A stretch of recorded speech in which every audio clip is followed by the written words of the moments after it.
Assalamualaikum warahmatullahi wabarakatuh. Perkenalkan, nama saya Nur Fitri Aulia dengan NIM D1B1-292 dari kelas B Prodi S1 Farmasi Universitas Mega-Rezeki Makassar. Jadi, video ini saya buat sebagai tugas akhir dari mata kuliah Wawasan Ilmu Farmasi. Kali ini, saya akan menjelaskan beberapa subpokok pembahasan, yaitu yang pertama, apa itu farmasi? Yang kedua, sejarah kefarmasian. Yang ketiga, sejarah lambang farmasi. Yang keempat, pendidikan farmasi. Yang kelima, peluang bisnis farmasi. Yang keenam, pelayanan kefarmasian. Yang ketujuh, obat. Dan yang kedelapan, resep. Apa itu farmasi? Farmasi sebenarnya berasal dari kata farmakon, yang merupakan bahasa Yunani, yang berarti racun atau obat. Farmasi ini adalah salah satu ilmu kombinasi antara ilmu kesehatan dan ilmu kimia yang mempelajari tata cara penyediaan obat menjadi bentuk tertentu, sehingga siap untuk dijadikan obat untuk suatu penyakit. Selain itu, farmasi juga mempelajari pengembangan ilmu dan teknologi, pembuatan obat dalam bentuk sediaan yang dapat digunakan untuk menyembuhkan kondisi pasien. Orang yang ahli dalam bidang farmasi disebut apoteker. Ruang lingkup dari praktik farmasi termasuk praktik farmasi tradisional seperti peracikan dan penyediaan sediaan obat, serta pelayanan farmasi modern yang berhubungan dengan layanan terhadap pasien atau patient care. Di antaranya layanan klinik, evaluasi efikasi, dan keamanan penggunaan obat dan penyediaan informasi obat. Selanjutnya, sejarah kefarmasian. Ilmu kefarmasian belum dikenal oleh dunia pada zaman Hippocrates, atau yang lebih dikenal dengan sebutan Bapak Ilmu Kedokteran, yaitu pada tahun 460 sebelum Masehi sampai dengan 370 sebelum Masehi. Pada peradaban itu, seorang dokter memiliki banyak tugas, tidak hanya mendiagnosa suatu penyakit yang diderita oleh sang pasien, tetapi ia juga mempersiapkan ramuan atau racikan obat, seperti halnya seorang apoteker. Seiring dengan perkembangan zaman dan ilmu pengetahuan kesehatan, problematika dalam pengadaan obat menjadi semakin rumit, baik karena formulanya dan cara pembuatan obat tersebut. Oleh karena itu, dibutuhkanlah seseorang yang dapat mendalami keahlian dalam pembuatan dan peracikan obat. Sehingga pada tahun 1240 sebelum Masehi, Raja Jerman Frederick II menyadarinya dan memberikan perintah untuk memisahkan dengan resmi antara kedokteran dan farmasi.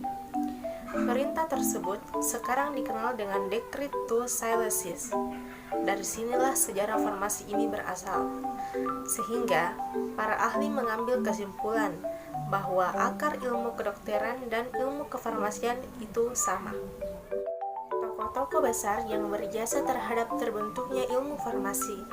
Yang pertama, Paracelsus pada tahun 1541 sampai 1493 sebelum Masehi. Beliau berpendapat bahwa untuk membuat sediaan obat perlu pengetahuan kandungan zat aktifnya, dan dia membuat obat dari bahan yang sudah diketahui zat aktifnya. Tokoh yang kedua yaitu Hippocrates pada tahun 459 sampai 370 sebelum Masehi, yang dikenal dengan sebutan Bapak Kedokteran. Dalam praktek pengobatannya telah menggunakan lebih dari 200 jenis tumbuhan. Tokoh yang ketiga yaitu Claudius Galen pada tahun 200 sampai 129 sebelum Masehi, menghubungkan penyembuhan penyakit dengan teori kerja obat yang merupakan bidang ilmu farmakologi. Tokoh yang keempat yaitu Ibnu Sina pada tahun 980 sampai 1037 sebelum Masehi. telah menulis beberapa buku tentang metode pengumpulan dan penyimpanan tumbuhan obat, serta cara pembuatan sediaan obat seperti pil, supositoria, sirup, dan menggabungkan pengetahuan pengobatan dari berbagai negara, yaitu Yunani, India, Persia, dan Arab, untuk menghasilkan pengobatan yang lebih baik. Tokoh yang kelima yaitu Johann Jakob Webber. Pada tahun 1620 sampai 1695, beliau berhasil melakukan verifikasi efek farmakologi dan toksikologi obat pada hewan percobaan. Ia adalah orang pertama yang melakukan penelitian farmakologi dan toksikologi pada hewan percobaan. Percobaan pada hewan merupakan uji praklinik yang sampai sekarang merupakan persyaratan sebelum obat diuji coba secara klinik pada manusia. Selanjutnya, sejarah lambang farmasi. Seperti yang kita ketahui, ular adalah hewan yang memiliki racun atau bisa yang dapat mematikan. Namun tahukah kita, racun tersebut bisa diubah menjadi obat yang bermanfaat untuk menyembuhkan. Farmasi adalah tenaga kesehatan yang berperan dalam hal obat-obatan. Obat memiliki fungsi yang sebenarnya untuk menyembuhkan, tetapi obat juga dapat menjadi racun yang dapat membunuh jika disalahgunakan. Inilah persamaan antara racun pada ular dan obat, sehingga digunakan gambar ular sebagai lambang farmasi. Lambang farmasi tersebut merupakan patung yang menggambarkan Dewi Yunani, Higeia, sedang memegang mangkuk dengan ular jinak yang mengitarinya dan seolah minum dari mangkuk tersebut. Higeia adalah dewi kesehatan, kebersihan, dan sanitasi yang merupakan seorang anak dari Asclepius, yaitu dewa pengobatan dan penyembuhan dalam mitologi Yunani. Beberapa orang berpendapat bahwa mangkuk Higeia dan ular merupakan simbol keseimbangan alam di muka bumi. Ular menggambarkan pasien yang bebas memilih untuk mengobati dirinya sendiri atau tidak. Menurut kepercayaan Yunani kuno, ular yang melilit pada mangkuk menggambarkan kebijaksanaan dan kesembuhan. Hal ini dikarenakan ketika orang mati akan berada pada alam baka yang entah baik atau buruk, dan ular dipercaya bisa berkomunikasi dengan orang mati tersebut. Bahkan, ular juga dipercaya bisa membawa jiwa orang yang telah meninggal untuk membantu kehidupan. Selanjutnya, pendidikan farmasi. Pendidikan farmasi terdiri dari 4 tahap atau strata, yaitu yang pertama sarjana atau strata 1, yang dirancang selesai dalam 4 tahun dengan gelar sarjana sains, prodi sains dan teknologi farmasi. Sarjana farmasi, prodi farmasi klinik dan komunitas. Yang kedua, yaitu profesi apoteker, yang dirancang selesai dalam 1 tahun dengan gelar apoteker.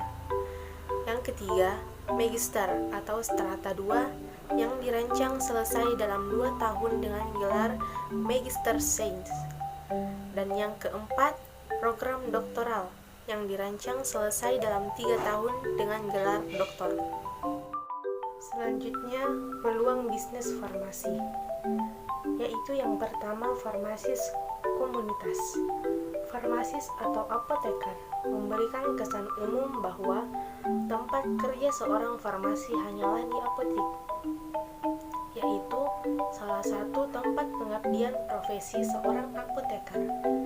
Seorang farmasis di apotik langsung berhadapan dengan masyarakat, sehingga fungsi tersebut dikelompokkan dalam farmasi masyarakat.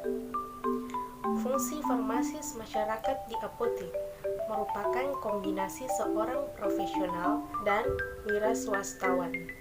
Dengan dikeluarkannya peraturan pemerintah nomor 25/80 tentang apotik, bahwa apotik adalah tempat pengabdian profesi seorang apoteker, maka makin besar harapan yang diberikan pemerintah kepada para farmasis, baik dari segi jumlah tenaga farmasi maupun dari segi kemampuan profesionalnya. Yang kedua, yaitu farmasi rumah sakit. Farmasi rumah sakit ialah pekerjaan kefarmasian yang dilakukan di rumah sakit pemerintah maupun swasta. Fungsi kefarmasian ini yang sudah sangat berkembang di negara maju juga sudah mulai dirintis di Indonesia dengan pembukaan program spesialisasi farmasi rumah sakit. Yang ketiga, wartawan farmasi. Profesi ini mulai berkembang di luar negeri bagi farmasis yang memperoleh latihan khusus dalam kewartawanan dan mempunyai bakat menulis dan mengedit. Pekerjaan ini diperlukan oleh instansi pemerintah atau industri farmasi untuk publikasi, mengedit atau menulis tulisan yang berlatar belakang kefarmasian. Yang keempat, yaitu manajemen perusahaan. Khususnya instansi swasta banyak melakukan tenaga ahli berlatar belakang kefarmasian. Dengan berkembangnya organisasi pelayanan kesehatan kepada masyarakat. Untuk ini diperlukan pendidikan tambahan, misalnya magister manajemen. Selanjutnya, pelayanan kefarmasian. Pelayanan kefarmasian adalah suatu pelayanan langsung dan bertanggung jawab kepada pasien yang berkaitan dengan sediaan farmasi dengan maksud mencapai hasil yang pasti untuk meningkatkan mutu kehidupan pasien. Selanjutnya yaitu obat. Obat ialah senyawa kimia yang dapat menyembuhkan sakit, tetapi bisa menjadi racun yang mematikan jika jumlahnya besar. Selanjutnya, penggolongan obat. Yang pertama, obat bebas. Obat bebas ditandai dengan lingkaran berwarna hijau dengan garis tepi hitam. Ini menunjukkan bahwa obat tersebut dapat dibeli secara bebas tanpa menggunakan resep dokter. Yang kedua, yaitu obat bebas terbatas. Obat jenis ini sebenarnya masih bisa dibeli tanpa resep dokter, namun tetap tergolong obat keras. Jadi, bagi orang yang memiliki penyakit tertentu, penggunaan obat ini harus dilakukan dengan hati-hati dan sebaiknya menggunakan resep dokter. Obat ini ditandai dengan lingkaran biru bergaris tepi hitam. Yang ketiga, yaitu obat keras. Obat keras hanya bisa didapatkan dengan resep dokter. Golongan obat ini ditandai dengan lingkaran merah dengan garis tepi berwarna hitam dan huruf K di tengah yang menyentuh garis tepi. Yang keempat, yaitu obat golongan narkotik. Ini merupakan golongan obat yang paling berbahaya. Obat golongan narkotik mempunyai simbol seperti tanda plus dengan lingkaran berwarna merah. Yang kelima, obat fitofarmaka. Obat golongan ini memiliki tanda kristal salju berwarna hijau pada lingkaran kuning dengan tepi warna hijau. Yang keenam, obat herbal terstandar. Golongan obat ini ditandai dengan simbol lingkaran kuning dengan garis tepi hijau dan gambar 3 buah bintang hijau di dalamnya. Obat ini merupakan obat yang diekstrak dari bahan alam seperti dari tanaman, hewan, maupun mineral.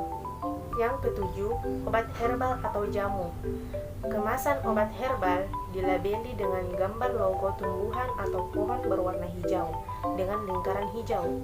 Bahan dasar dari obat herbal terbuat dari seluruh bagian tanaman yang telah diolah untuk mendapatkan khasiatnya sesuai dengan prosedur keamanan.